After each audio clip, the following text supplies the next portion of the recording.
If you could choose one skill, for example, playing the guitar like a master or having the perfect voice for singing, what would you choose? Personally, I would go with playing the drums. I love drums. Drums are so important for electronic music, and I think programming drums is one thing, but I would just love to, have a drum kit and jam around, hit the drums very hard and everything.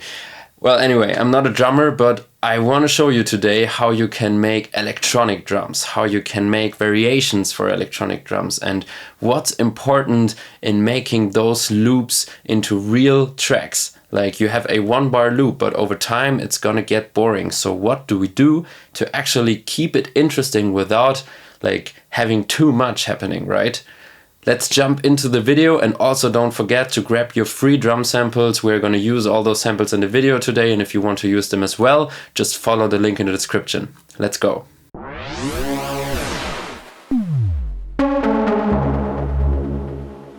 So me, the drummer, prepared some hard techno drums for you, and I want to show them to you. I'm going to play them real quick.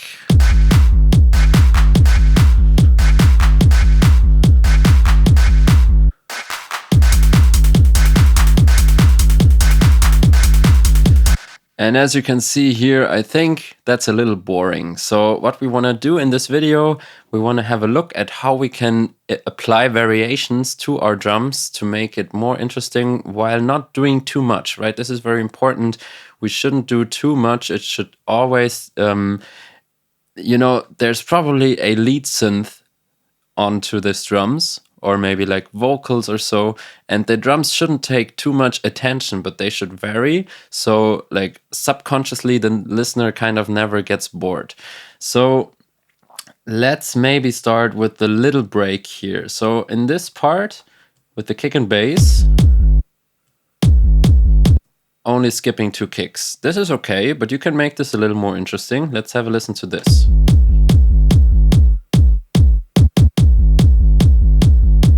This is already a little cooler. And lastly, we have this reverse kick and bass. This is a little weird, right? Let's have a listen in total.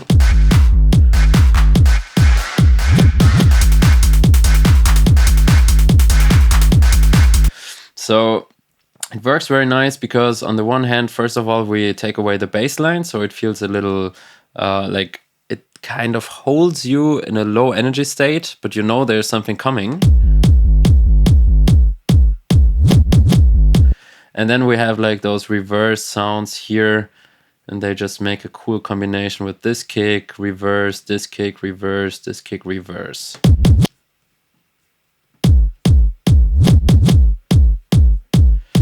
And this is how you can easily do that. And the way I recorded this, let me show you real quick, is you can see here, I recorded kick and bass with the bass. And then you just flip it. You can click here, and then you can choose whichever part you want. Like, for example, what would also probably be cool is something like this. Let's have a listen to that.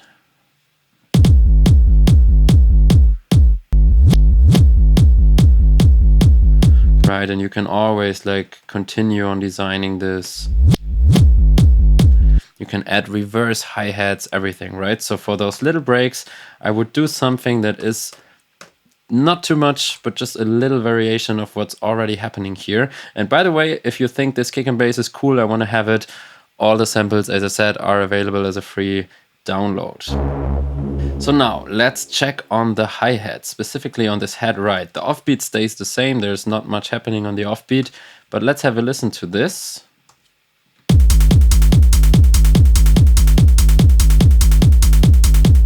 So you can see, focus on the offbeat, right? The first 2 of every quarter are lowered in velocity, and then on the offbeat we have higher velocity, so it kind of feels like a focus on the offbeat, even though it's a 16th note hi-hat. But have a look at this now.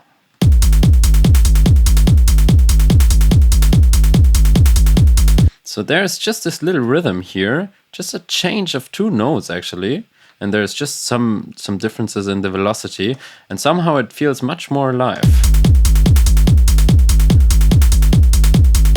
So this is something you could always add to your 16th note hi-hats. It doesn't always have to be that strong, but yeah, there's plenty of options how you can like turn this into something more interesting. And you could also, like, for example, if this was the case, you could have first of all the standard variation, right? And then switch to the one with more rhythm.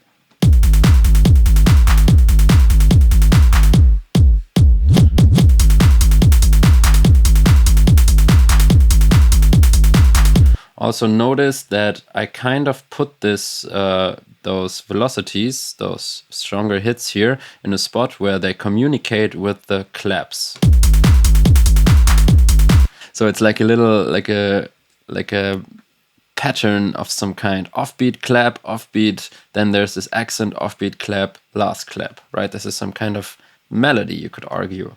Let's have a listen to this in solo before we continue.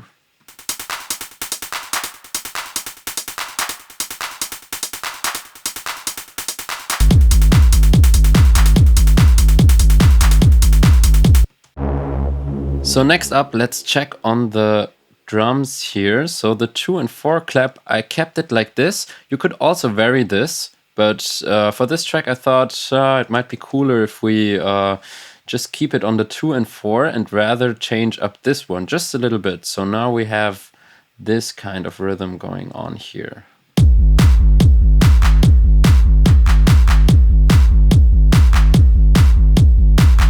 So in the beginning it was only this hit, and then we get this variation. And you could really do anything, just experiment, try to find something that you like.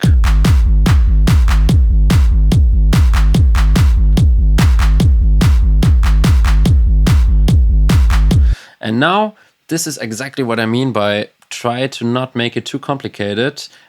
This is already quite a lot.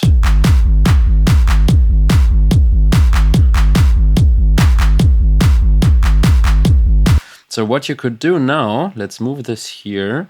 What you could do now is stretch this a little bit, and let's say, for example,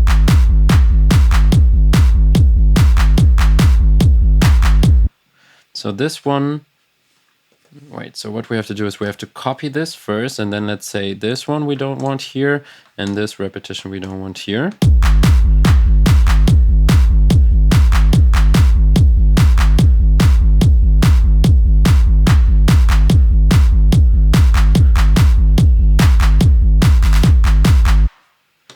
And now we have like a pattern that does change, but somehow we always have this one.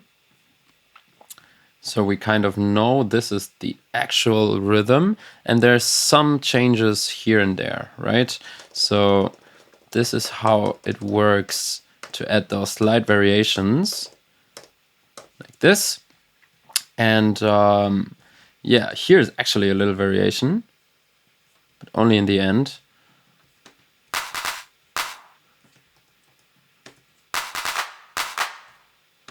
So this is always great to combine different percussive elements to have little variations in your beat.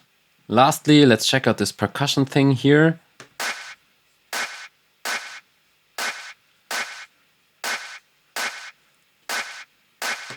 It's the same all the time. Isn't that boring? I mean, the sound itself is cool. It sounds super like metallic and also has a very nice delay.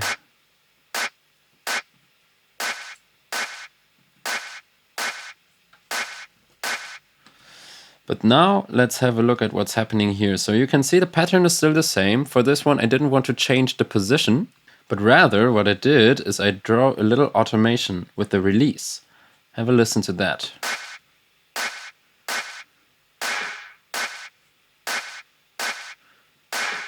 So that doesn't sound like it's that much what's happening, but it actually changes a lot.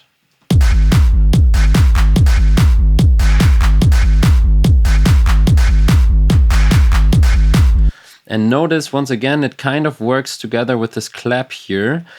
forming a rhythm. All the three sounds, the two claps and the perk, form a rhythm together.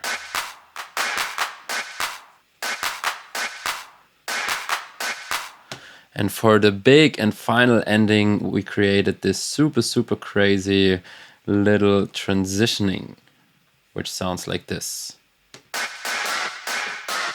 So it's essentially only like some notes added on different pitches, also because I thought that sounds nice. And in total,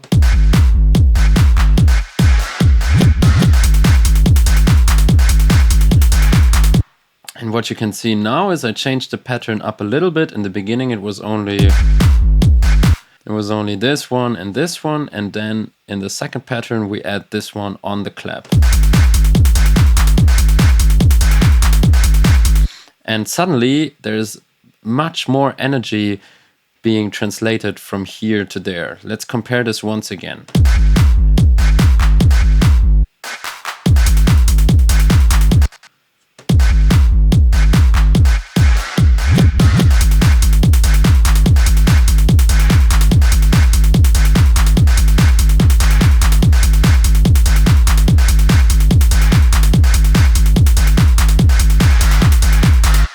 So I hope that was helpful for you. If you want to see more hard techno content, let us know in the comments below. In general, let us know what you want to see next. Until then, have a great time and keep making music.